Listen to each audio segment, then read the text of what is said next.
இது வெற்றியின் நேரம்.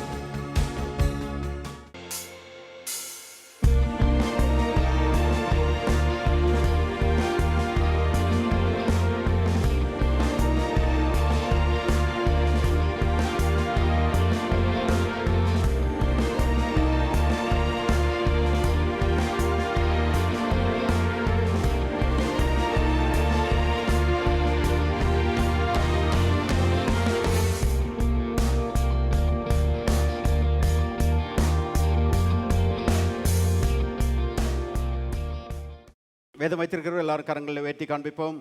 எல்லாரும் சொல்லுவோம், கர்த்தர் அவருடைய வசனத்தை கொண்டு என்னோடு பேசுகிறார். நான் கர்த்தருடைய வசனங்களை விசுவாசிக்கிறேன். கர்த்தரால் எனக்கு சொல்லப்பட்டவைகள் நிறைவேறும். திருப்போம் கொலோசியர் 1:14 வசனம்.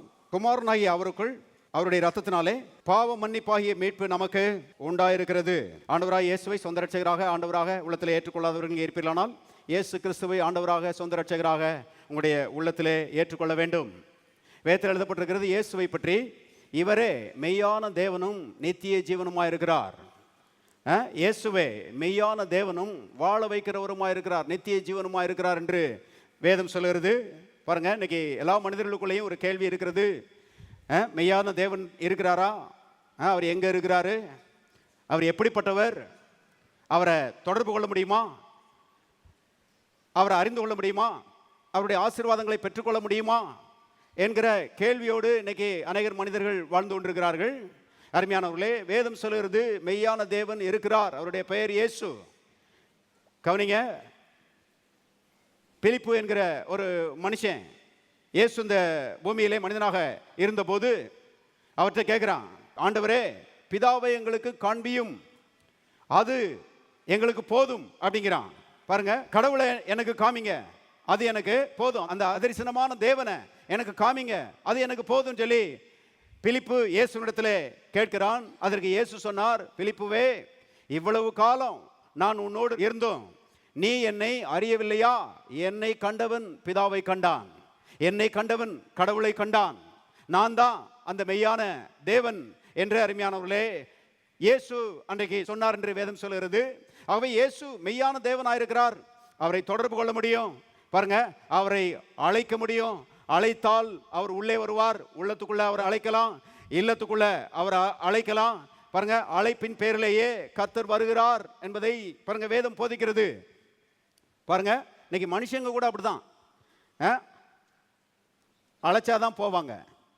ஏதாவது ஃபங்க்ஷன்னா பாருங்க, இவங்களை தேடி வந்து பத்திரிகை எடுத்துட்டு வந்து நேரில் வந்து அழைப்பு கொடுத்தாதான் போகிறாங்க. ஒரு அம்மா சொன்னாங்க, பத்திரிக்கையை எனக்கு போஸ்ட்டில் போட்டு விட்டாங்க, எனக்கு அது ரொம்ப வருத்தமாக இருக்குது.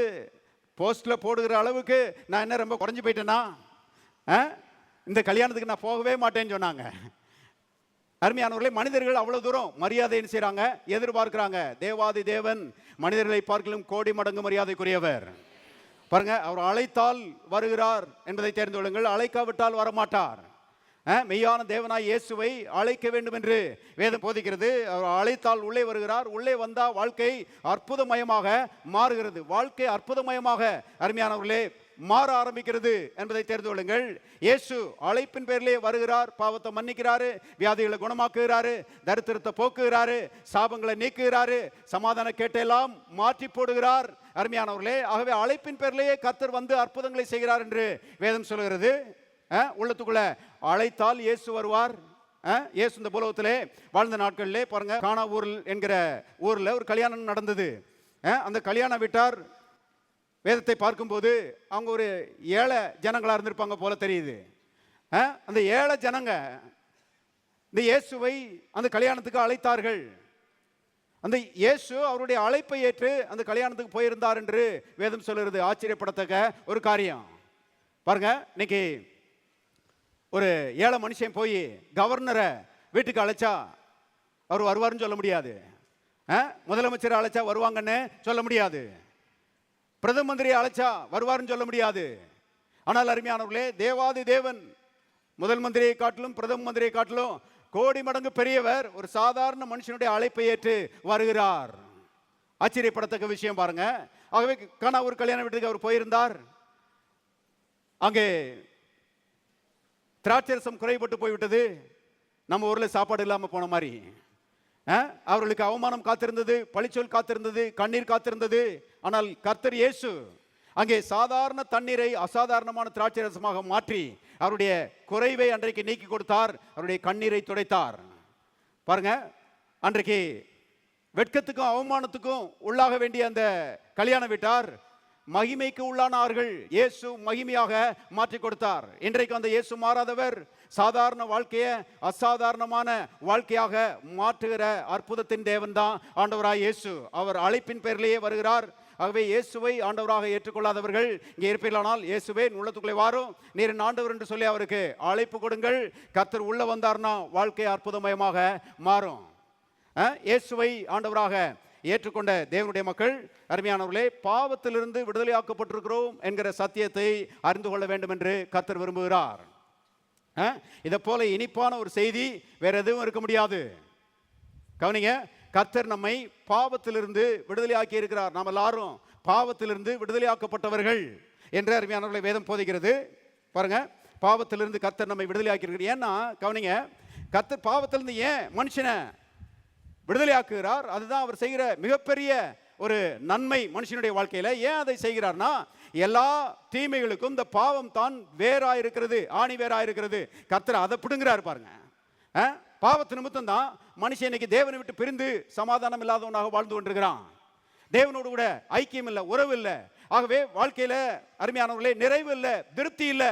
அப்படிப்பட்ட ஒரு நிலைமையில மனுஷன் வாழ்ந்துட்டு இருக்கிறான். பாவத்து நிமித்தமாக தான் குடும்பங்கள்ல சண்டை, அருமையானவர்களை பிரிவு, கண்ணீர். பாவத்து நிமித்தமாக தான் வியாதி, வேதனை, அகால மரணம். பாவத்து நிமித்தமாக தான் பாருங்க தரித்திரியம், கடன் பிரச்சனைகள், இல்லாமை, குறைவு. பாவத்து நிமித்தமாக தான் பேய்கொளாறு, சாபம், பயம், கலக்கம். பாருங்க, பாவத்து நிமித்தமாக தான் மனுஷன் நரகத்துக்கு என்ன செய்யறான், கடைசியில போகிறான். பாவம் என்பது அருமையானவர்களே மனுஷனுடைய வாழ்க்கையை சீரழிக்கிற ஒரு பிசாசுனுடைய வல்லமை. அதுதான் எல்லா தீமைகளுக்கும் வேறா இருக்கிறது. அருமையானவர்களே, கர்த்தருக்கு தெரியும், மனுஷர்களுக்கு தெரிய மாட்டேங்குது பாருங்க. ஆனால் கர்த்தருக்கு தெரியும். ஆகவே பாவம் என்கிற ஆணி வேற கர்த்தர் பிடுங்கி எடுக்கிறார். அதுக்கு தான் அந்த உலகத்துல மனுஷனா வந்தாரு. பாவத்தை தொலைச்சி மனிதர்களுக்கு வாழ்வு கொடுப்பதற்காக தான் இயேசு இந்த உலகத்திலே வந்தார் என்பதை அருமையானவர்களை வேதம் போதிக்கிறது. 2000 ஆண்டுகளுக்கு முன்பதாக பாவத்தை நாசம் பண்ணும்படி, பாவத்தை தொலைச்சி கட்டும்படி, பாவம் என்கிற இந்த ஆணி வேற மனுஷனுடைய வாழ்க்கையிலிருந்து பிடுங்கி எறிந்து மனுஷனுக்கு வாழ்வு கொடுக்கும்படி அருமையானவர்களை கர்த்தர் மாட்டுக்கொட்டையில் என்ன செய்தாரு, இந்த உலகத்தில் வந்து பிறந்தாரு. கவனிங்க, மாட்டுக்கொட்டையில பாலகனாக பிறந்தார். கர்த்தருக்கு ஸ்தோத்திரம், அது ஒரு போற்றப்படத்தக்க ஒரு காரியம். ஆனா கவனிங்க, மாட்டுக்கொட்டையிலே உண்டான அவருடைய பிறப்பு மனுஷனுக்கு பாவத்திலிருந்து விடுதலையை கொடுக்கல. அதான் ஆரம்பம். ஆனா அது முடிவு கிடையாது. அது மனுஷனுக்கு பாவத்திலிருந்து விடுதலையை கொடுக்கல. அது மட்டுமல்ல அருமையானவர்களே, அவர் மிக சிறந்த ஒரு வாழ்க்கையை வாழ்ந்தார் என்று வேதம் சொல்கிறது. எல்லாருமே அவருடைய வாழ்க்கையை போற்றுகிறார்கள். இயேசுனுடைய வாழ்க்கையை போற்றாதவர்கள் யாருமே கிடையாது. எல்லாருமே போற்றுகிறார்கள். ரொம்ப அற்புதமான ஒரு வாழ்க்கை, பரிசுத்தமான வாழ்க்கை, அப்பழுக்கற்ற ஒரு வாழ்க்கை. பாருங்க, மாதிரியான ஒரு வாழ்க்கை இயேசு வாழ்ந்தார். இயேசு வந்து இந்த உலகத்தில் வாழ்ந்து கொண்டிருக்கும்போது ஒரு பெரிய பரிசேயருடைய கூட்டத்தை பார்த்து கேட்கிறாரு, உங்களில் யார் என்னிடத்தில் பாவம் உண்டென்று என்னை குற்றப்படுத்தக்கூடும் என்று சொல்லி கேட்கிறாரு. ஒருத்தனுமே கர்த்தரை என்ன செய்யல, விரல் நீட்டல. கவனிங்க, அவர் மேல பொறாமப்பட்டாங்க, அவரை பகைச்சாங்க.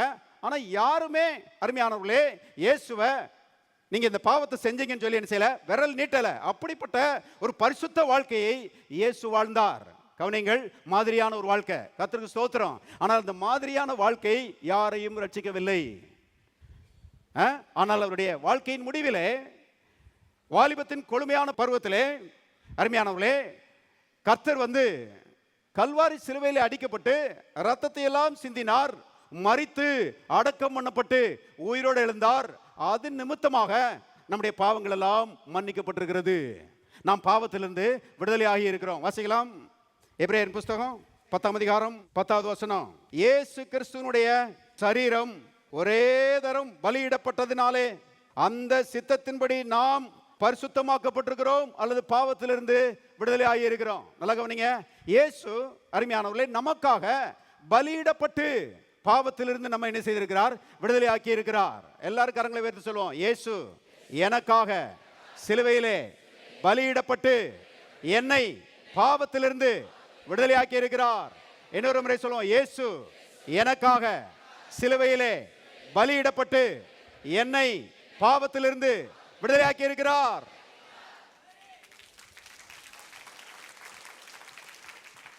பாருங்க, இயேசு தேவகுமாரன் இந்த உலகத்தில் வந்து சிலுவையிலே பலியிடப்பட்டதுனாலே இன்னைக்கு மனிதர்களுடைய பாவங்கள் விலகி இருக்கிறது, மனிதர்கள் பாவத்திலிருந்து விடுதலையாகி இருக்கிறார்கள் என்று வேதம் போதிக்கிறது. யோசித்து பாருங்க, பாவம் எவ்வளவு கொடூரமான ஒன்று என்பதை பாருங்க. அங்கே நாம் பார்க்கிறோம், தேவனுடைய மடியில் இருந்த ஒரே பேரான குமாரன், செல்ல குமாரனை அவருடைய மடியிலிருந்து பூமிக்கு கொண்டு வந்து மாட்டுக்கொட்டைகளை பறக்க வச்சது மட்டுமல்ல, கல்வாரி சிலுவையில் அவரை ஏற்றி நிர்வாணமாய் நீசக்கோலமாய் அவரை தொங்கவிட்டு அவமானத்துக்கும் அருமையானவர்கள் எல்லா தீமைகளுக்கும் அவரை உட்படுத்தி அவரை வந்து பாதாளம் வரைக்கும் அனுப்பினது இந்த பாவம் என்பதை தெரிந்து கொள்ளுங்கள். எவ்வளவு கொடூரமான ஒரு சக்தி என்பதை யோசித்து பார்க்கணும். பாருங்க, இன்னைக்கு மனுஷன் பாவம்னா லேசா எடுத்துக்கிறான். பாவத்திலிருந்து விடுதலைன்னா மனுஷனுக்கு இன்னைக்கு ரொம்ப லேசா தெரியுது. அன்னைக்கு ஒரு சுவர் விளம்பரத்தை பார்த்தேன், அதில் பாவ மன்னிப்புன்னு போட்டுருந்துச்சு. என்னடா பாவ மன்னிப்புன்னு போட்டிருக்குதுன்னு சொல்லி பாருங்க, அதை வாசித்து பார்த்தா அது கீழே எழுதியிருக்கிறான் வந்து டிவியில் வந்து மெகா சீரியல் ஆரம்பிக்கிறாங்க. அந்த சீரியலினுடைய தலைப்பு பாவ மன்னிப்பு. கவனிங்க, நான் யோசித்து பார்க்குறேன், மனுஷனுக்கு முதல்ல பாவம்னா என்னன்னு தெரியல, பாவம் எப்படி மன்னிக்கப்படுகிறதுன்னு தெரியல, அதனுடைய வேல்யூ தெரியல, ஆனால் கதை எழுதிட்டு இருக்கிறாங்க. கவனிங்க, பாவ மன்னிப்பு இன்னைக்கு மனுஷன் லேசா நினைக்கிறான். லேசு கிடையாது. சிலர் என்ன யோசிக்கிறாங்கன்னா, எங்கேயோ ஒரு தாடி வச்ச தாத்தா இருப்பாரு, அந்த தாத்தாவை போய் பார்த்துட்டு வந்துட்டா பாவம் மன்னிக்கப்பட்டுரும் போல. மக்கள் அப்படி நம்புறாங்க. பாருங்க, பெரும்பான்மையான ஆட்கள் அப்படின்னு செய்யறாங்க, நம்புகிறாங்க. இல்ல, தாடி வச்ச தாத்தாவை பார்த்துட்டு வந்தா பாவம் மன்னிக்கப்படாது. அருமையானவர்களே, பாருங்க, ஒருத்தர் சொன்னாரு, ஒரு குளம் இருக்குதுங்க, அந்த குளத்துல போய் முங்கிட்டா பாவ மன்னிப்பு வந்துடும், அந்த குளத்துக்கு பேரு பாவநாசம் சொன்னாரு. கவனிங்க, பாவநாசம்ன்ற குளத்துல போய் முங்கிட்டா பாவம் செஞ்சிருது, நாசமாயிருது அப்படின்னாரு. அருமையானவர்களே, எந்த குளத்திலையும் போய் முங்கலாம், ஆனா பாவம் செய்யாது, நாசமாகாது. ஒரே ஒரு குளம் தான் இருக்குது, அது இயேசுவின் ரத்தத்தை உள்ளடக்கிய குளம். அதுல முங்கினாதான் பாவ மன்னிப்பு. மனுஷனுடைய பாவத்தை அகற்றுகிற ஒரே ஒரு பொருள் ஆண்டவராய் இயேசு கிறிஸ்துவினுடைய ரத்தம். கர்த்தருக்கு ஸ்தோத்திரம். என்றைக்கு இயேசுவை ஏற்றுக்கொண்டோமோ அன்றைக்கு தேவனுடைய ஆவியானவர் நம்ம எல்லாரையும் இயேசுவின் ரத்தத்துக்குள்ள முக்கிய எடுத்துட்டாருங்க.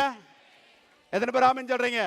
எடுத்துட்டார். இன்னைக்கு தேவனுடைய பார்வையிலே அருமையானவர்களே, நாம் வந்து உறைந்த பனியை போல வெண்மையா இருக்கிறோம், பாவத்திலிருந்து விடுதலை ஆக்கப்பட்டிருக்கிறோம். எல்லாரும் கரங்களை தட்டி கர்த்தரை ஸ்தோத்திரிப்போம். ஹல்லேலூயா. ஒரு பக்தன் பாடினா, what can wash my since away? Nothing but the blood of Jesus. What can make me holy? Nothing but the blood of Jesus. இயேசுனுடைய இரத்தத்தை அன்றி வேற எதுவும் என்னை பாவத்திலிருந்து விடுதலையாக்காது. இயேசுனுடைய இரத்தத்தை அன்றி எதுவும் என்னை பரிசுத்தவனாக மாற்றாது. அதனால தான் பாருங்க, நாம் வாசிக்கிறோம் கொலோசியர்ல, குமாரனாகிய அவருக்குள் அவருடைய இரத்தத்தினாலே பாவ மன்னிப்பாகிய மீட்பு நமக்கு உண்டாயிருக்கிறது. எல்லாரும் சொல்லுங்க, குமாரனாகிய அவருக்குள் அவருடைய இரத்தத்தினாலே பாவ மன்னிப்பாகிய மீட்பு எனக்கு உண்டாயிருக்கிறது. பாருங்க, அடிக்கடி சொல்லணும், பாவ மன்னிப்பு இயேசுவின் இரத்தத்தினாலே பாவ மன்னிப்பு எனக்கு உண்டாயிருக்கிறது. பாருங்க, பாவ மன்னிப்பையும் பரிசுத்த வாழ்க்கையையும் அனுபவிக்கிறவர்கள் எப்போதும் பாருங்க ரத்தத்தை கனப்படுத்துகிறவர்களாக இருக்க வேண்டும் என்று தேவன் எதிர்பார்க்கிறார். அந்த ரத்தம் தான் எல்லா பாவத்தின் அடிமைத்தனத்திலிருந்து நம்மை விடுதலையாக்கி இருக்கிறது. பாருங்க, பழைய ஏற்பாட்டில் பல பலிகளை குறித்து நாம் வாசிக்கிறோம். இயேசு நமக்காக பலியிடப்பட்டார் என்று வாசித்தோம் இல்லையா? பல பலிகளை பற்றி பழைய ஏற்பாட்டில் நம்ம வாசிக்கிறோம். எல்லாமே பாருங்க இந்த இயேசுவை குறித்த படவிளக்கங்கள் என்று வேதம் சொல்லுகிறது. வாசிங்க, ரோமர் 15ஆம் அதிகாரம் 4வது வசனம் பாருங்க. தேவ வசனத்தினால் உண்டாகும் பொறுமையினாலும் ஆறுதலினாலும் நாம் நம்பிக்கை உள்ளவர்களாகும்படிக்கு முன்பு எழுதியிருக்கிறவைகள் எல்லாம் நமக்கு போதனையாக எழுதப்பட்டிருக்கிறது. எல்லாரும் சொல்லுவோம், போதனையாக. போதனையாக எழுதப்பட்டிருக்கிறது. இன்னொரு இடத்துல எழுதப்பட்டிருக்கிறது, முன்பு எழுதப்பட்டவைகள் எல்லாம் திருஷ்டாந்தங்களாக எழுதப்பட்டிருக்கிறது. திருஷ்டாந்தங்கள்னா பட விளக்கங்களாக எழுதப்பட்டிருக்கிறது. பழைய ஏற்பாட்டில் நிறைய பட விளக்கங்கள் இருக்கிறது. அருமையானவர்களே, இந்த பட விளக்கங்கள் மூலமாக தேவன் ஒன்றை அறிவிக்கிறார். எப்படி இந்த உலகத்திலே தேவகுமாரன் வரப்போகிறார், எப்படி அவர் சிலுவையிலே மரிக்கப் போகிறார், எப்படி அவருடைய பரிசுத்த ரத்தம் சிந்தப்பட போகிறது, அதனாலே எப்படி மக்கள் பாவத்திலிருந்து விடுதலையாக போகிறார்கள், எப்படி மக்கள் தேவனுடைய ஆசீர்வாதத்தை பெற்றுக்கொள்ள போகிறார்கள் என்பதற்குரிய பட விளக்கங்கள் அருமையானவர்களே பழைய ஏற்பாட்டிலே சொல்லப்பட்டிருக்கிறது என்பதை தெரிந்து கொள்ளுங்கள். பழைய ஏற்பாட்டில் பல பலிகளை பற்றி நாம் வாசிக்கிறோம். முதலாவது பலி அருமையானவர்களே ஏதேன் தோட்டத்திலே பலியிடப்பட்டது என்று வேதம் போதிக்கிறது. பாருங்க, மனுஷன் இருக்கிறானே, அவன் தேவனோடு பாருங்க ஐக்கியத்திலே வாழும்படி தேவன் மனுஷனை உண்டாக்கினார். மனுஷனோடு பாருங்க தேவன் ஐக்கியமா இருக்கணும், தேவனோடு மனுஷன் ஐக்கியமா இருக்கணும். அப்பா பிதாவே என்கிற ஒரு உறவு மனுஷனுக்கு இருக்கும்படி தான் மனுஷன் உண்டாக்கப்பட்டான். பாருங்க, வேதத்தில் எழுதப்பட்டிருக்கிறது, ஆதாம அவருடைய பிள்ளையாக ஆண்டவர் என்ன செய்தாராம், உண்டாக்குனாராம். இன்னைக்கு நாமும் அவருடைய பிள்ளைகளாக இருக்கிறோம். எத்தனை பேர் சந்தோஷமா இருக்கிறீங்க? எல்லாரும் சொல்லுவாங்க, நான் ஆண்டவருடைய பிள்ளையா இருக்கிறேன். பாருங்க, இப்படி பிள்ளையா இருப்பதற்கு தான் மனுஷன் உண்டாக்கப்பட்டான். ஆகவே பாருங்க, ஏதேன் தோட்டத்தில் எல்லா நன்மைகளும் மனுஷனுக்கு இருந்துச்சு. ஆனால் அதில் விசேஷமான ஒரு காரியம் என்னன்னா, தேவனோடு மனுஷன் செஞ்சான், உறவாடினான்.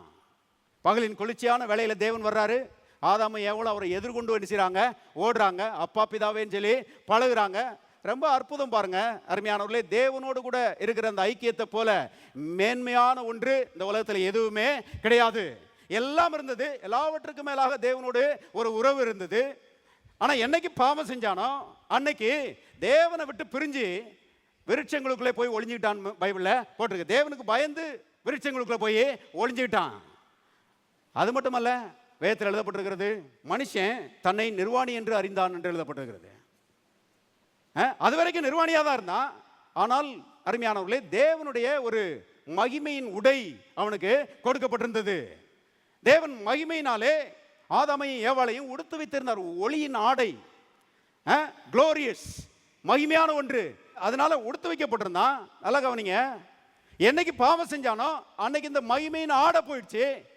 ஆடை போன உடனே மனுஷன் தன்னை நிர்வாணி என்று அறிந்தான் என்று வேதம் சொல்கிறது. நிர்வாணி என்று அறிந்து பாருங்க, அத்தி இலையை தைக்க ஆரம்பிச்சிட்டான். நிர்வாணத்தை மறைக்கிறதுக்கு அத்தி இலையை தைக்க ஆரம்பிச்சிட்டான். முதல் தையல் பள்ளி ஏதேன் தோட்டத்தில் தான் நடந்துச்சு. அத்தி இலையை தச்சு பாருங்க ட்ரெஸ்ஸை தயாரிக்கிறான்.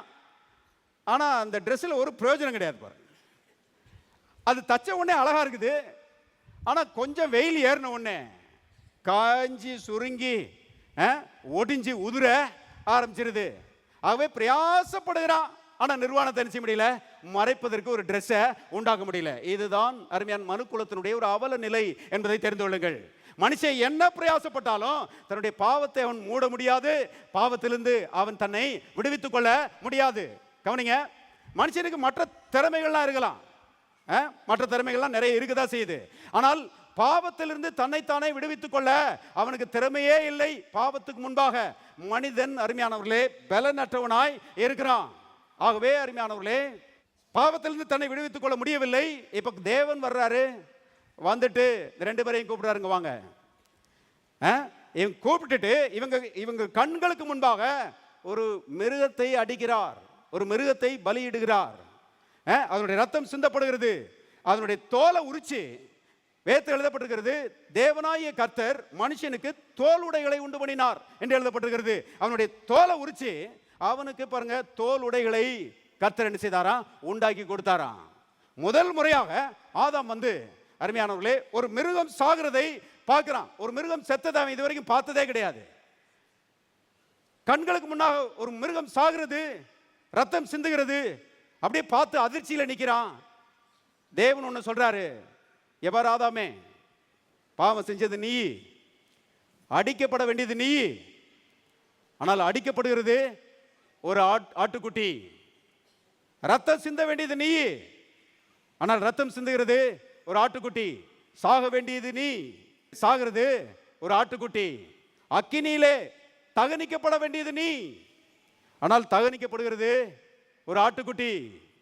இந்த ஆட்டுக்குட்டியின் புண்ணியத்தினால உன்னை உன் பாவத்தை நான் மன்னிக்கிறேன், உனக்கு ஒரு நீதியின் உடைய நான் தருகிறேன்னு சொல்லி அவ்விதமாக அருமையானவர்களே கர்த்தர் அவனுக்கு கற்றுக் கொடுத்தார். ஆதாமுக்கு பாருங்க, பாவம் செஞ்ச பிறகு முதலாவது அவன் கற்றுக்கொண்ட பாடம் அருமையானவர்களே, ஒரு பலி நிமித்தமாக தான் மனுஷன் தேவனிடத்துல சேர முடியும். ரத்தம் சிந்தப்படாவிட்டால் பாவ மன்னிப்பு உண்டாகாது. பாவத்தின் சம்பளம் மரணம் என்பதை பாருங்க முதன்முறையாக ஆதாம் பார்க்கிறான், அறிந்து கொள்கிறான். இது ஆழமா பதிஞ்சிருச்சு. ஆகவே வீட்டில் போய் பாருங்க பிள்ளைகளுக்கு இதை என்ன செய்யறான், சொல்லி கொடுக்குறான். ஏன்னா எந்த ஒரு நல்ல காரியத்தையும், எந்த ஒரு ஆழமாய் கற்றுக்கொண்ட பாடத்தையும் ஒரு தகப்பன் தன் பிள்ளைகளுக்கு கற்றுக் கொடுக்காம இருக்க மாட்டான். ஆகவே நல்ல கவனிங்க, பிள்ளைகளுக்கு போய் என்ன செய்யறான், படிச்சு கொடுக்குறான். என்ன படிச்சு கொடுக்குறான்? அப்பா, தேவனிடத்துல வரணும்னா ரத்தத்தின் மேல நம்பிக்கை வச்சுதான் நீ என்ன செய்ய முடியும், வர முடியும். தேவன் பரிசுத்த தேவன், நாம பாவத்துல விழுந்துட்டோம். இப்ப அந்த பாவத்திலிருந்து நம்மை விடுதலையாக்கி தேவனோடு ஒப்புரவாக்குவது, தேவனுடைய ஆசீர்வாதத்தை நமக்கு பெற்று தருவது ரத்தம் தான்ப்பா, பலி தான்ப்பா.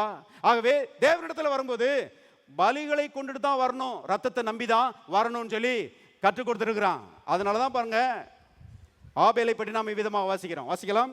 ஆதியாகமத்தின் புத்தகம் 4ஆம் அதிகாரம் 4வது வசனம் பாருங்க. ஆபேலும் தன் மந்தையின் தலையீற்றுகளிலும் அவைகளில் கொழுமையானவைகளிலும் சிலவற்றை கொண்டு வந்தான். ஆபேலையும் அவன் காணிக்கையையும் கர்த்தர் அங்கீகரித்தார். பாருங்க, அப்பா படிச்சு கொடுத்த பாடம். ஆபேல் கர்த்தரிடத்தில் வர்றதுக்கு முன்னாடி மந்தைக்கு போறான். மந்தைக்கு போய் தலையீட்டுகளை பார்க்குறான். நல்லா கவனிங்க, தலையீட்டை பார்த்து அதுல சிறந்ததை கர்த்தருக்குன்னு சொல்லி எடுத்துட்டு வர்றான். ஆபேலுடைய உள்ளத்தை பாருங்க, எப்படிப்பட்ட ஒரு அருமையான உள்ளம், கர்த்தரை கனம் பண்ணுகிற ஒரு உள்ளம் இருக்கிறதுல பெஸ்டா அருமையானவர்களே ஆண்டவருக்கு என்ன செய்யறான், எடுத்துட்டு வர்றான். பாருங்க, நான் ரட்சிக்கப்பட்டு வாலிபனாக ஆலயத்துக்கு வந்து கொண்டிருக்கும் போது பாஸ்டர் பிரசங்கத்தில் ஒரு காரியத்தை சொன்னாங்க. கர்த்தருக்கு ஒன்று கொடுக்கறதுக்கு வரும்போது இருக்கிறதுல சிறந்ததை செய்ய எடுத்துட்டு வா. ஏன்னா கர்த்தர் மரியாதைக்குரியவர். எத்தனை பேர் ஆமென் சொல்றீங்க? கர்த்தர் கனத்துக்குரியவர், கர்த்தர் மகா பெரியவர். அவரை கனம் பண்ணும்படி இருக்கிறதுல என்ன செய்ய, பெஸ்ட்டை எடுத்துட்டு வா. கிழிஞ்ச நோட்டை போட்டுறாத. அது கர்த்தரை கனயீனம் பண்ணுகிற ஒரு காரியம். இருக்கிறதுல பெஸ்ட்டை ஆண்டவருக்கு என்ன செய்ய எடுத்துட்டு வான்னு சொல்லி பாஸ்டர் பிரசங்கம் பண்ணாங்க. நான் சொல்கிறேன், பசு மரத்தில் அடித்த ஆணி மாதிரி பதிஞ்சிருச்சு ரட்சிக்கப்பட்ட புதுசில். அதுல இருந்து அருமையானவர்களே, கர்த்தருக்கு கொடுக்கும்போது, கர்த்தருக்கு ஒன்றை எடுத்துக்கொண்டு வரும்போது நான் சொல்கிறேன், இருக்கிறதுல சிறந்ததை தான் நான் செய்வேன், எடுத்துட்டு வருவேன். இன்றைக்கு எத்தனையோ ஆண்டுகள் ஆகிவிட்டது, நான் திரும்பி பார்க்குறேன். என்னை கனம் பண்ணுகிறவனை நானும் என்ன செய்வேன், கனம் பண்ணுவேன். நான் சொல்கிறேன், கர்த்தர் என்னை கனம் பண்ணி இருக்கிறார். ஆண்டவருக்கு அருமையானவர்களே, இருக்கிறதுல பெஸ்ட்டை எடுத்துட்டு வந்து அவரை கனம் பண்ணும்படி நாம் நம்மை அர்ப்பணிக்க வேண்டியது மிக அவசியமா இருக்கிறது. ஆபேல் பாருங்க, இருக்கிறதுல பெஸ்ட் என்ன செய்யறான், எடுத்துட்டு வர்றான். தலையீட்டுகளிலும் சிறந்ததை, கொழுமையானதை கர்த்தர் என்ன செய்யறான், எடுத்துட்டு வர்றான். அது மட்டும் இல்ல, அவன் சிறந்ததை கொண்டு வந்தான் என்பது மட்டுமல்ல, நல்லா கவனிங்க, அவன் இரத்த பலிகளை கர்த்தரிடத்துல கொண்டு வருகிறான்.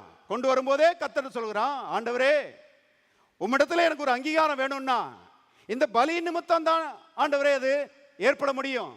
நான் ரத்தத்தின் மேலே விசுவாசம் வைக்கிறேன். இந்த ரத்தத்தின் நிமித்தம் தான் என்னுடைய பாவத்திலிருந்து நீர் என்னை விடுதலையாக்குகிறீர். இந்த ரத்தத்தின் நிமித்தம் தான் என்னுடைய பாவங்களை நீர் மன்னிக்கிறீர். இந்த ரத்தத்தின் நிமித்தம் தான் என்னை நீர் ஆசீர்வதிக்கிறீர் என்கிற அருமையானவர்களே, அந்த விசுவாசத்துல பாருங்க ஆபேல் ரத்த பலிகளை ஆண்டவர்கிட்ட கொண்டு வர்றான். வேதத்தில் எழுதப்பட்டிருக்கிறது, கர்த்தர் ஆபேலையும் அவன் காணிக்கையையும் அங்கீகரித்தார். நல்லா கவனிங்க, ஆபேலுடைய காணிக்கையை அங்கீகரித்தார் போடல, ஆபேலை முதல்ல அங்கீகரிக்கிறாரு, அப்புறம் தான் அவனுடைய காணிக்கையை அங்கீகரிக்கிறார். அவனுடைய உள்ளம் கர்த்தரை கனம் பண்ணுகிற ஒரு உள்ளம். கவனிங்க, இன்னைக்கு நம்ம ரொம்ப பெருசா ஆண்டவருக்கு உன்னை கொடுக்காம இருக்கலாம், ஆனா நம்மகிட்ட இருக்கிறதுல சிறந்ததை நான் எடுத்துக்கொண்டு வரும்போது அருமையானவர்களே, நான் சொல்லுறேன், கர்த்தர் அதை என்ன செய்கிறார், பார்க்கிறார். எத்தனை பேர் ஆமென் சொல்றீங்க? வேதத்தில் எழுதப்பட்டிருக்கிறது, அந்தரங்கத்தில் பார்க்கிற உன் பிதா வெளியரங்கமாய் பலனளிப்பார்.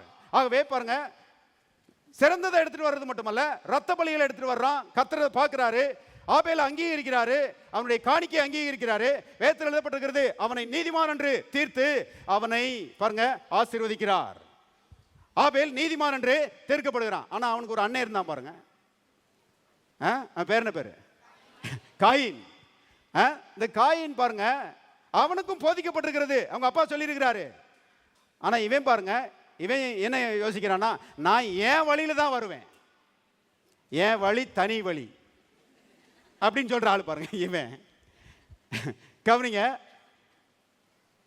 வர்றான். ஆண்டவருடைய வழியெல்லாம் நான் செய்ய மாட்டேன், வர மாட்டேன். ஆண்டவர் வச்சிருக்கிற வழியெல்லாம் நான் செய்ய மாட்டேன், அங்கீகரிக்க மாட்டேன், என் வழியில தான் நான் வருவேன். கவனிங்க, நான் வந்து காய்கறியை தான் ஆண்டவர்கிட்ட கொண்டு வருவேன். 4-5 முருங்கைக்காயை கொண்டு வருவேன், ஒரு 2-3 முட்டைக்கோசை கொண்டு வருவேன், கொஞ்சம் கத்திரிக்காயை கொண்டு வருவேன், கொஞ்சம் வெண்டைக்காயை கொண்டு வருவேன். ஆண்டவர் என்னைய அங்கீகரிக்கணும். வேதத்தில் எழுதப்பட்டிருக்கிறது, கர்த்தர் காயினையும் அவன் காணிக்கையையும் அங்கீகரிக்கவில்லை. சிலர் என்ன யோசிக்கிறாங்கன்னா, ஏன் அங்கீகரிக்கல? ஒருவேளை காயின் வந்து சுத்த கத்திரிக்காயை கொண்டு வந்திருப்பானோ, இல்ல நல்ல கத்திரிக்காயை தான் கொண்டு வந்தான். ஏன் அவன் காணிக்கையை கர்த்தர் அங்கீகரிக்கலன்னா, அருமையானவர்களே, அது வந்து ரத்தம் இல்லாத காணிக்கை. காயின் வந்து ரத்தத்தின் மேல விசுவாசம் வச்சு கர்த்தர்ட்ட என்ன செய்யல, வரல. ஆகவே கர்த்தர் காயின் என்ன செய்யாரு, ரிஜெக்ட் பண்ணாரு. வேதத்தில் எழுதப்பட்டிருக்கிறது, காயின் அருமையான சபிக்கப்பட்டவனாக அலைந்து திரிந்தான் என்று எழுதப்பட்டிருக்கிறது. ரத்தத்தின் மேல விசுவாசம் வைத்தவன் ஆசீர்வதிக்கப்பட்டான், ரத்தத்தை விசுவாசிக்காதவன் பாருங்க அருமையானவர்களே சபிக்கப்பட்டவனாக அலைந்து திரிந்தான் என்று வேதம் சொல்லுகிறது. ஏதேன் தோட்டத்திலே அடிக்கப்பட்ட அந்த ஆட்டுக்குட்டி அருமையானவர்களே தேவ ஆட்டுக்குட்டி ஆகிய இயேசுவுக்கு அடையாளமாக இருக்கிறது. அதனாலதான் பாருங்க, இயேசு இந்த பூலோகத்திலே வந்தபோது யோவான் ஸ்நானகன் சொல்லுகிறான், இதோ உலகத்தின் பாவத்தை சுமந்து தீர்க்கிற தேவாட்டுக்குட்டி அப்படிங்கிறான். பாருங்க, இந்த யோவான் இருக்கிறானே, அவனுக்கு வந்து இயேசு வந்து சொந்தக்காரரு. சாதாரண ஒரு மனுஷனா இருந்திருந்தா இந்த யோவான் என்ன சொல்லியிருப்பாருன்னா, இதோ எங்க சொந்தக்காரர் வந்துட்டாருன்னு சொல்லியிருப்பான் இயேசுவை பார்த்துட்டு. ஆனா அப்படி சொல்லல, அவனுடைய ஞான கண்கள் திறக்கப்பட்டது. அருமையானவர்களே, கர்த்தருடைய ஆவியானவர் இயேசு யார் என்கிற ஒரு வெளிப்பாட்டை அவனுக்கு கொடுத்தார். ஆகவே பாருங்க, அவன் வந்து இயேசுவை பற்றி சொல்லுகிறான், இதோ உலகத்தின் பாவத்தை சுமந்து தீர்க்கிற தேவ ஆட்டுக்குட்டி. இயேசுதான் அந்த ஏதேன் தோட்டத்திலே அடிக்கப்பட்ட அந்த ஆட்டுக்குட்டி. அவருடைய ரத்தத்தின் மேலே விசுவாசம் வைக்கிறவர்கள் நீதிமான்கள் ஆக்கப்படுகிறார்கள். அவருடைய ரத்தத்தின் மேலே விசுவாசம் வைக்கிறவர்கள் பாவத்திலிருந்து விடுதலை ஆக்கப்படுகிறார்கள். அவருடைய ரத்தத்தின் மேலே விசுவாசம் வைக்கிறவர்கள் ஆசீர்வதிக்கப்படுகிறார்கள். எத்தனை பேர் இயேசுவின் ரத்தத்தை விசுவாசிக்கிறீங்க? எல்லாரும் சொல்லுவோம், நான் இயேசுவின் ரத்தத்தை விசுவாசிக்கிறேன். தேவன் என்னை பாவத்திலிருந்து விடுதலையாக்கி இருக்கிறார். என்னை என் தேவன் ஆசீர்வதித்திருக்கிறார். எல்லாரும் கரங்களை தட்டி கர்த்தரை சோதரிப்போம். ஆகவே முதலாவது பட விளக்கம் ஏதேன் தோட்டத்திலே அடிக்கப்பட்ட ஆட்டுக்குட்டி. இரண்டாவது பட விளக்கத்தை பாருங்க, ஆதியாகமத்தின் புஸ்தகம் 22:13.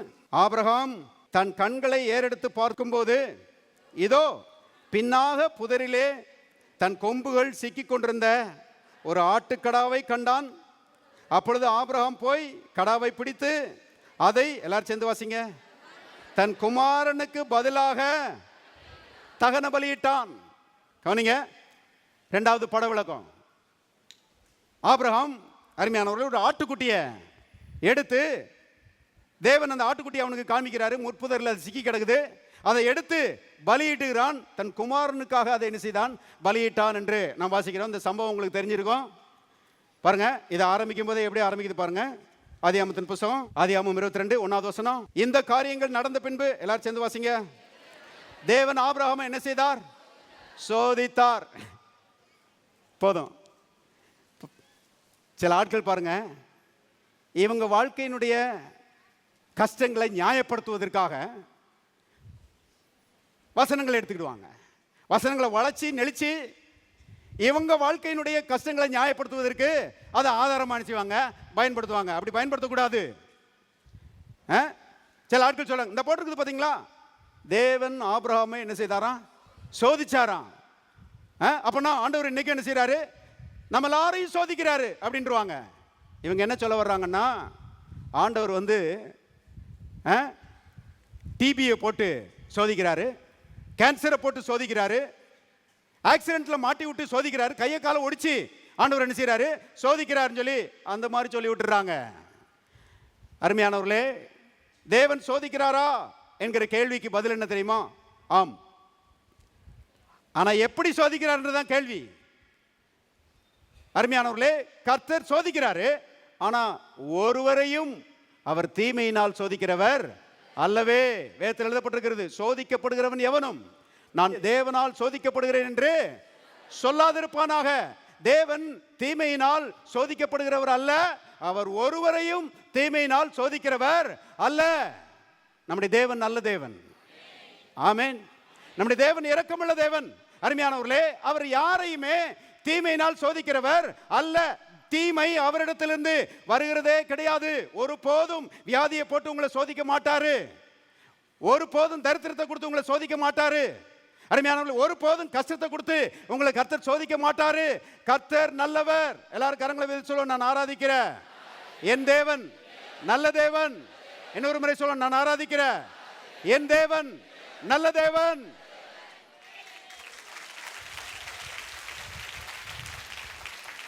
தீமையினால சோதிக்கிறது இல்லைங்க, ஆனா கர்த்தர் சோதிக்கிறாரு. எதுக்காக சோதிக்கிறார் தெரியுமா? அன்பின் உண்மையை அறிந்து கொள்ளும்படி அவர் என்ன செய்யறாரு?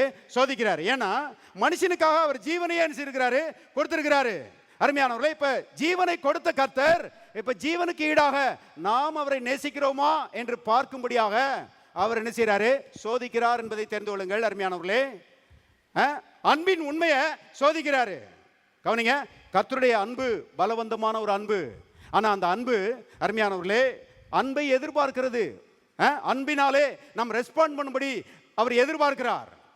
ஆசீர்வாதத்தை ஒரு மனுஷன் மேல வைக்கிறதுக்கு முன்னாடி அந்த ஆசீர்வாதத்துக்கு அவன் தகுதி உள்ளவன் தானா சொல்லி கர்த்தர் என்ன செய்கிறார்? பார்க்க விரும்புகிறார். எல்லார் மேலேயும் ஆசீர்வாதத்தை வச்சிட முடியாதுங்க.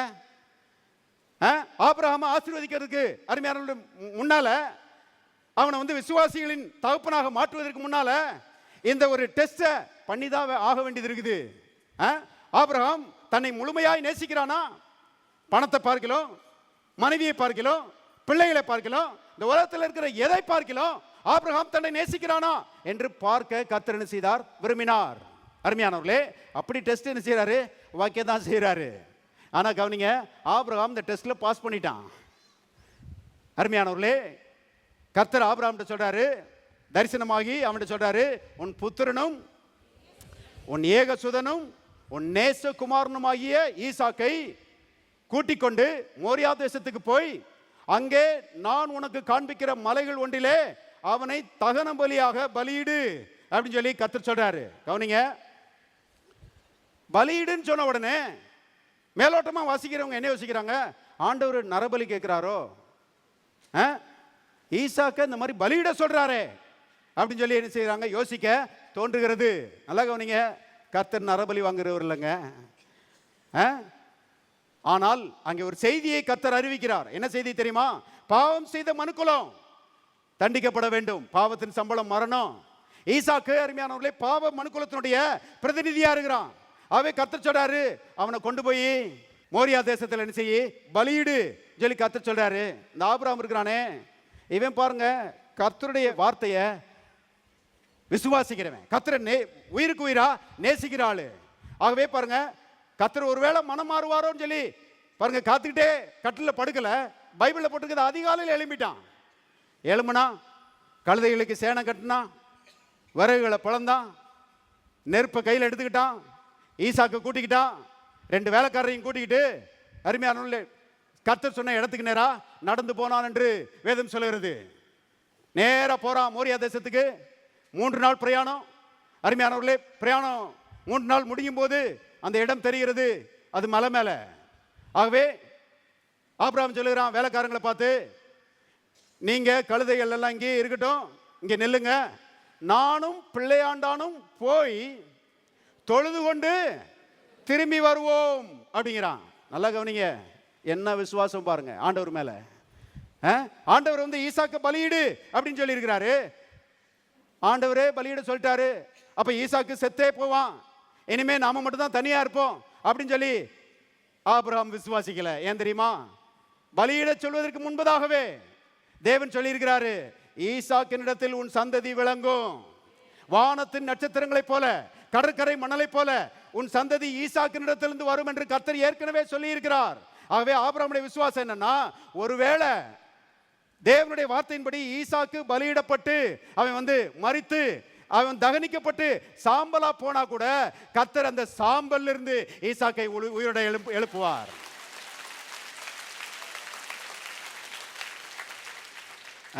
தேவன் வாக்கு மாறாதவர். ஈசாக்கு நடத்தல் உன் சந்ததி விளங்குன்னா அதை கண்டிப்பா செய்வாரு, நிறைவேற்றுவாரு. ஆகவே பாருங்க, அந்த விசுவாசத்துல வேலைக்காரங்கிட்ட சொல்றான், நாங்க போறோம், போயிட்டு நாங்க 2 பேரும் திரும்பி வருவோம், கர்த்தர் என் குமாரனை உயிர்ப்பித்து கொடுப்பார். விசுவாசிச்சு போறான். இப்ப விறகெல்லாம் தூக்கி ஈசாக்கு மேல வச்சுக்கிட்டு நெருப்பு கையில் எடுத்துக்கிட்டு மேல போறான். போற வழியில ஈசாக்கு வேற கேட்கிறான், கட்டை இருக்குது, நெருப்பு இருக்குது, ஆடு எங்க? ஆபிரகாம் சொல்றான், ஆட்டை தேவன் என்ன செய்வார், பார்த்துக் கொள்வார், பயப்படாத. அங்க போயிட்டான், போய் கட்டையில் அடுக்கிறான், அடுக்கிட்டு ஈசாக்க படுக்க வச்சுட்டு கத்தி எடுக்கிறான். அருமையானவர்களே, தேவன் சொல்லுகிறாரு, ஆபிரகாமே ஆபிரகாமே, பிள்ளையாண்டான் மேல் கையை என்ன செய்யாத, போடாத, அவனுக்கு ஒரு தீங்கும் செய்யாதே, நீ அவன் உன் புத்திரன் என்றும் உன் நேசகுமாரன் என்றும் பாராமல் அவனை எனக்காக ஒப்பு கொடுத்தபடியால் நீ தேவனுக்கு கீழ்ப்படுகிறவன் என்று இப்பொழுது அறிந்திருக்கிறேன் சொல்றாரு. கண்டுபிடிச்சிட்டேன்ப்பா, நீ என்னை நேசிக்கிற ஆளுன்னு சொல்லி என்ன செஞ்சிட்டேன், கண்டுபிடிச்சிட்டேன், இனிமே உன்னை ஆசீர்வதிப்பதற்கு எந்த தடையும் கிடையாது அப்படின்னு சொல்லிட்டு, அருமையானவர்களே, கர்த்தர் கையை போடாதன்னு சொல்றாரு. ஆபிரகாம் திரும்பி பார்க்கறான்.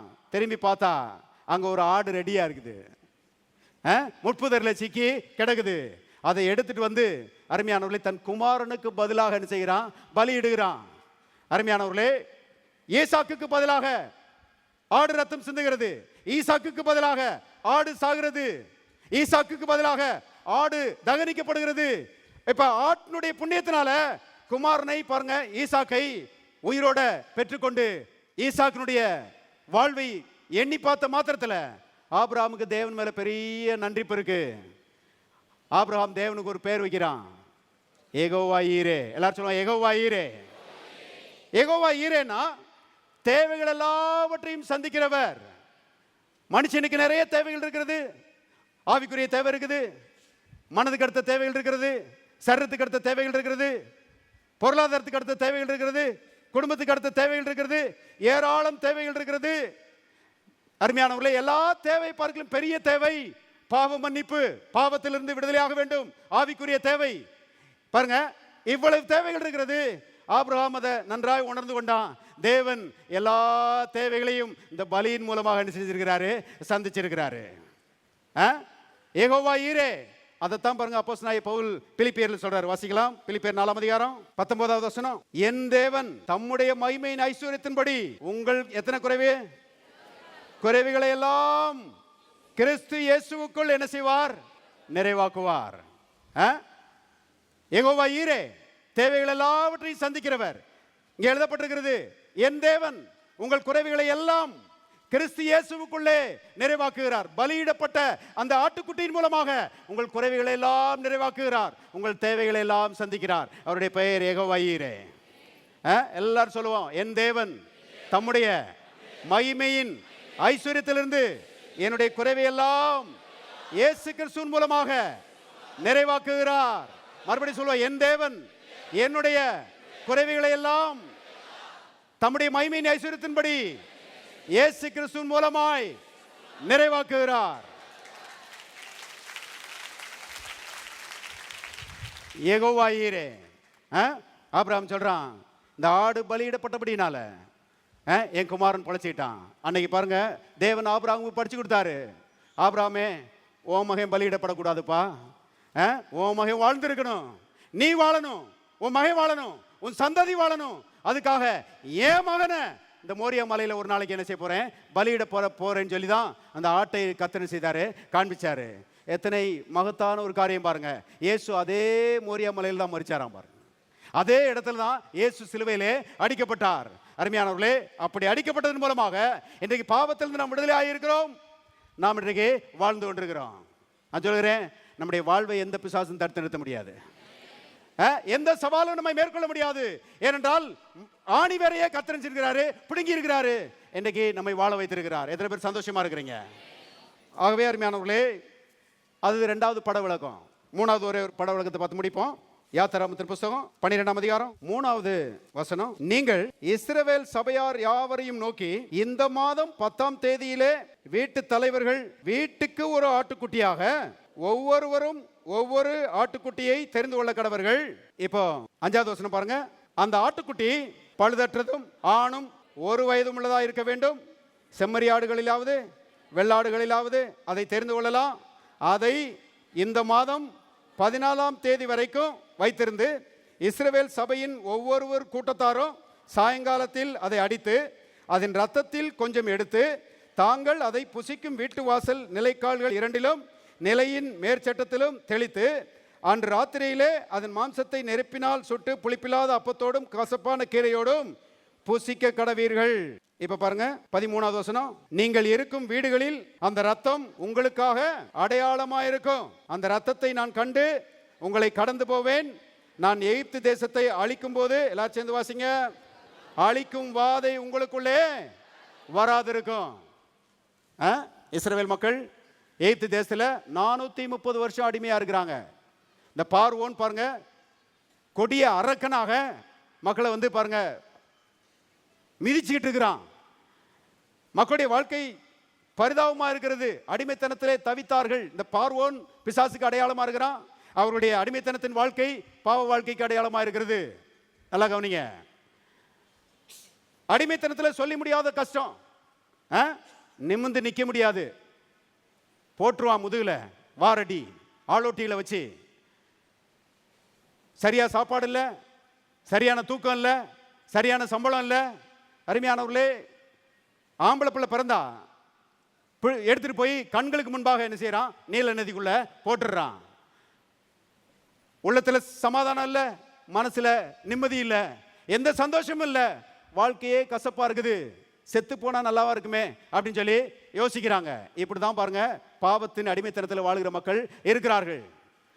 எப்படியா செத்தா நல்லா இருக்குமே சொல்லி அநேக மக்கள் இருக்கிறாங்க. பாவத்தின் அடிமைத்தனத்தில் தவித்துக் கொண்டிருக்கிறாங்க. இஸ்ரவேல் மக்கள் அவ்விதமாக தவித்துக் கொண்டிருக்கிறார்கள். அருமையானவர்களே, இதிலிருந்து அவர்களை விடுதலையாக்கினது எது என்று பார்ப்பது ரொம்ப அவசியம். பாருங்க, எது அவங்கள விடுதலை ஆக்குச்சு? கர்த்தர் சொன்னாரு, 14 நாள் தர்றேன் உங்களுக்கு. மாசம் பிறந்துருச்சு.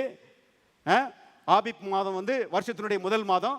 அந்த முதல் மாதம் பிறந்த உடனே 14 நாள் உங்களுக்கு தர்றேன். நீங்க வீட்டுக்கு ஒரு ஆட்டுக்குட்டி அடிக்கணும். கண்ட ஆடை பிடிச்சி இழுத்துட்டு வந்துடாதீங்க. அந்த ஆடு பழுதற்றதா இருக்கணும், 1 வயதுள்ளதா இருக்கணும், ஆண் ஆட்டுக்குட்டியா அது இருக்கணும். கவனிங்க, அது இயேசுவுக்கு அடையாளமா இருக்கிறது. ஆகவே அருமையானவர்களே, கர்த்தர் சொல்றாரு, வீட்டுக்கு ஒரு ஆட்டுக்குட்டியை அடிக்கணும். அடிச்சு 14ஆம் தேதி சாயங்காலம் அதை அடிச்சு அதனுடைய ரத்தத்தை கிண்ணத்தில் பிடிச்சி அந்த கிண்ணத்தில் ஈசோப்பு குழந்தை முக்கி அந்த ரத்தத்தை மேல் சட்டத்தில் தேய்க்கணும். நிலைக்கால்களில் 2லையும் என்ன செய்யணும், தேய்க்கணும். தரையில் தேய்க்கக்கூடாது. ஏனென்றால் அது பரிசுத்தமான ரத்தம், அதை யாரும் மிதிக்கக்கூடாது. அது இயேசுவின் ரத்தத்துக்கு அடையாளமா இருக்கிறது. அது கனம் பண்ணப்படத்தக்க ரத்தம். யாரும் அதை நினைச்சக்கூடாது, அற்பமா நினைக்க கூடாது. ஆகவே அருமையான கர்த்தர் சொன்னாரு, மேல் சட்டத்தில் பூசுங்க, சைடு போஸ்ட்ல அதை நினைச்சீங்க பூசுங்க அப்படின்னு சொல்லி 14ஆம் தேதி சாயங்காலத்தில் அதை செய்யுங்க. சங்கார தூதன் வருவான். வந்து அவன் எதுக்குமே பயப்பட மாட்டான். ஆனால் அந்த ரத்தத்தை பார்த்து அவன் பயப்படுவான். ரத்தத்தை பார்த்து பயந்து கடந்து போயிடுவான். அழிக்கும் வாதை உங்க வீட்டுக்குள்ள என்ன செய்யாது, வராது அப்படின்னு கர்த்தர் சொன்னாரு. நல்லா கவனிங்க. இப்போ இஸ்ரவேல் தேசத்தில் 6 லட்சம் குடும்பம் இருக்குது. 6 லட்சம் குடும்பம் இருக்குது. இந்த 6 லட்சம் குடும்பத்துக்கும் வீட்டுக்கு ஒரு ஆட்டுக்குட்டினா 6 லட்சம் ஆட்டுக்குட்டி. கவனிங்க, 6 லட்சம் ஆட்டுக்குட்டிய அது கண்ட ஆட்டுக்குட்டியும் பிடிச்சிட்டு வந்துட முடியாது. அந்த ஆட்டுக்குட்டி 1 வயது உள்ளதா இருக்கணும், பழுதற்றதா இருக்கணும், ஆணா இருக்கணும். தேடி அலைந்தார்கள். அருமையானவர்களே, ஓடுனாங்க, தேடினாங்க. ஏன்னா அதுக்குள்ளதான் இவங்களுக்கு பாதுகாவல் இருக்கிறது. அது இல்லைன்னா சங்கார தூதை இவங்களை அடிச்சிருவான். ஆகவே அருமையானவர்களே, கர்த்தர் ஏற்கனவே சொல்லியிருக்கிறாரு, தேசமெங்கும் பறந்தார்கள். தேடி போய் பாருங்க, 1 வயதுள்ள ஆடு இருக்குதா, ஆண் ஆட்டுக்குட்டியா இருக்குதா, பழுதற்றதா இருக்குதான்னு சொல்லி தேடி கண்டுபிடித்து அருமையானவர்களே அத்தனை ஆடுகளை என்ன செஞ்சாங்க, கொண்டு வந்தாங்க. அருமையான பாருங்க, விசுவாசிகளுடைய பொறுப்பை அது என்ன செய்கிறது, காண்பிக்கிறது. சும்மா இருக்க முடியாது கிறிஸ்தவ ஜீவியத்தில். பாருங்க, நாம செய்ய வேண்டிய சில காரியங்கள் இருக்கிறது, அதை செய்யணும். செய்யும் போது தான் அருமையான கர்த்தருக்கு நாம் என்ன செய்கிறோம், கோஆபரேட் பண்ணுகிறோம். அப்பொழுதுதான் கர்த்தருடைய ஆசீர்வாதங்கள் நம்முடைய வாழ்க்கையில பலிக்கிறது என்பதை தெரிந்து கொள்ளுங்கள். ஆகவே ஆட்டுக்குட்டியை பிடிச்சிட்டு வந்தாங்க, அதை அடிச்சாங்க, ரத்தத்தை பிடிச்சாங்க, ஈசோப்பு குழந்தைல முக்கி மேல் சடத்துல பூசி சைட் போஸ்ட்ல பூசி கதவை அடைச்சிக்கிட்டு உள்ள இருந்துக்கிட்டாங்க. அருமையானவர்களே, உள்ளே இருந்துகிட்ட பிறகு சங்காரதூதன் வருகிறான். வேதத்தில் எழுதப்பட்டிருக்கிறது, ரத்தம் பூசப்பட்ட அந்த வீட்டை பார்த்துட்டு சங்காரதூதனை செஞ்சிட்டான், கடந்து போயிட்டான். எகிப்தியரிடத்திலே வாதைகள் இருந்தது, எகிப்தியரிடத்திலே தலைப்பிள்ளைகள் செத்தார்கள். ஆனா இஸ்ரவேலருடைய வீட்டில் ஒரு நாய் கூட என்ன செய்யல, வால் ஆட்டல. ஏன்னா அந்த ரத்தம் அவ்வளவு பெரிய வல்லமையான ரத்தம்.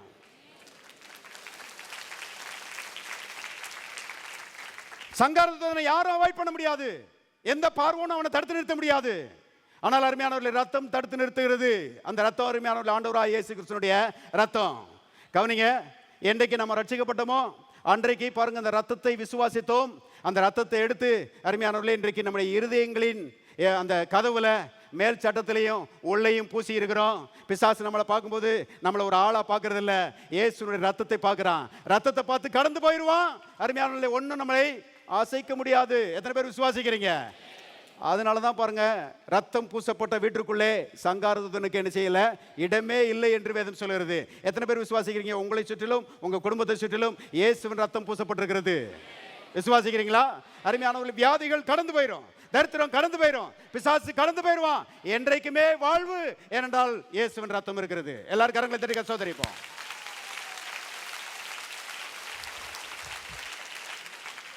எத்தனையோ ஆண்டுகளாக அடிமைத்தனத்துக்குள்ள இருக்கிறாங்க. அடிமைத்தனத்திலிருந்து விடுதலை ஆவதற்கு எத்தனையோ பிரயாசம் எடுத்தாச்சு, முடியவே முடியல. ஆனால் அந்த ஆட்டுக்குட்டியின் ரத்தம் அடிக்கப்பட்ட அன்று ராத்திரியிலே, ஒரே நாள் ராத்திரியில அத்தனை பேர் என்ன செஞ்சாங்க, விடுதலை ஆனாங்க. பார்வோனுடைய தலைப்பிள்ளை முதற்கொண்டு எல்லாரும் செத்த மாத்திரத்தில் பார்வோன்னு சொல்றான், புறப்பட்டு போங்கப்பான்றான். தேசத்துல இருக்காதீங்க, புறப்பட்டு போங்கன்ற. போங்கன்று மட்டும் இல்ல, என்னையும் கொஞ்சம் ஆசீர்வதிச்சுட்டு போங்கன்றான்.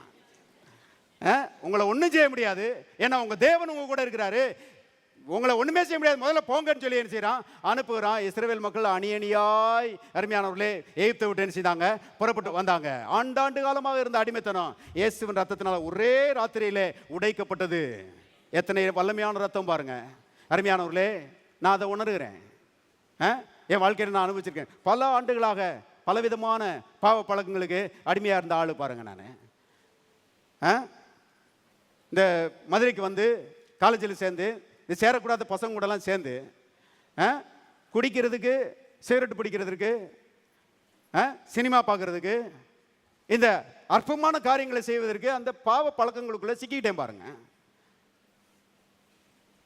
எனக்கு பெரிய பெருமை என்னன்னா, மதுரையில் இருக்கிற எல்லா தேட்டர்லையும் நான் சினிமா பார்த்துட்டேன்ற பெருமை.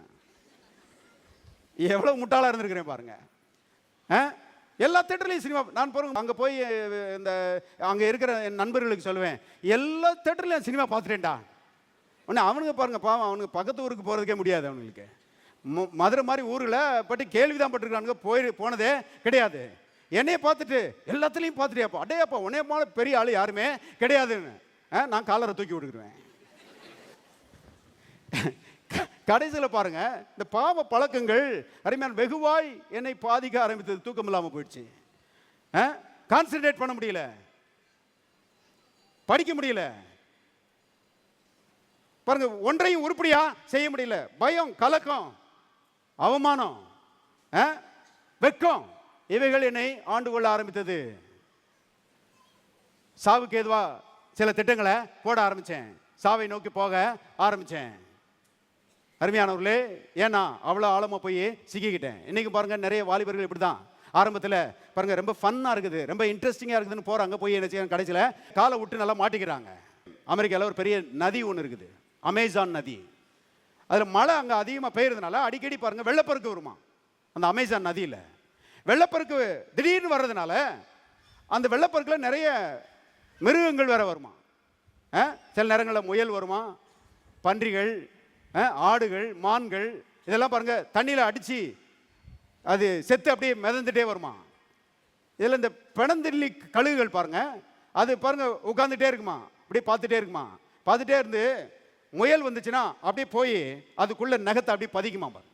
ஆழமா உட்காந்து அப்படியே பதிச்சிடுமா. பதிச்சுட்டு மேலே பறக்கும்போது அப்படியே தூக்கிட்டு போயிருமா பாருங்க.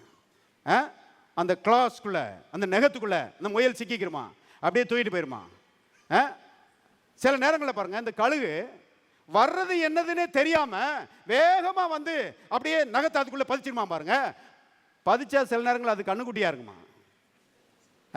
கண்ணுக்குட்டியா இருந்தா தூக்க முடியாது பாருங்க. அப்படி தூக்கும் போது கொஞ்ச தூரம் மேலே தூக்கிட்டு அப்புறம் அதால் பறக்க முடியாது. அப்படியே அந்த பிணத்தோடையே விழுந்து அநேக பிணந்தளி கழுகுகள் இப்படி தான் சாகும்னு சொல்லி ஒருத்தர் எழுதுறாரு. அந்த மாதிரி தான் பாருங்க, ஆழம் தெரியாம காலை விட்டு அநேகர் சிக்கிக்கிட்டு சாகுறாங்க. அதுல நான் ஒரு ஆளு, அப்படி இருந்த ஆளு. ஆனால் கர்த்தருடைய கிருபை நான் எண்ணி பார்க்கிறேன். ஆண்டவராய் இயேசு அருமையானவர்களே என்னை தேடி வந்து என்னை ரட்சித்தார். பயங்கரமான ஆண்டாண்டு காலமா இருந்த இந்த அடிமைத்தனத்துக்குள்ள சிக்கி இருந்த என்னை கர்த்தர் தேடி வந்தார். சிலுவையில் அடிக்கப்பட்ட இயேசு தன்னை எனக்கு வெளிப்படுத்தினார். இயேசு எனக்காக சிலுவையில் அடிக்கப்பட்டிருக்கிறார். அவருடைய ரத்தம் எனக்காக சிந்தப்பட்டிருக்கிறது. இனிமே நான் பாவத்துக்கு அடிமை கிடையாது. அவர் என்னை பாவத்திலிருந்து விடுதலை ஆக்கி இருக்கிறார். என்றைக்கு விசுவாசித்தேனோ அருமையான அன்றைக்கே விடுதலை வந்துருச்சு. அதுக்கு முன்னால எவ்வளோ பிரயாசப்பட்டேன் இந்த பாவத்திலிருந்து விடுதலை ஆவதற்கு, விடுதலையே கிடைக்கல.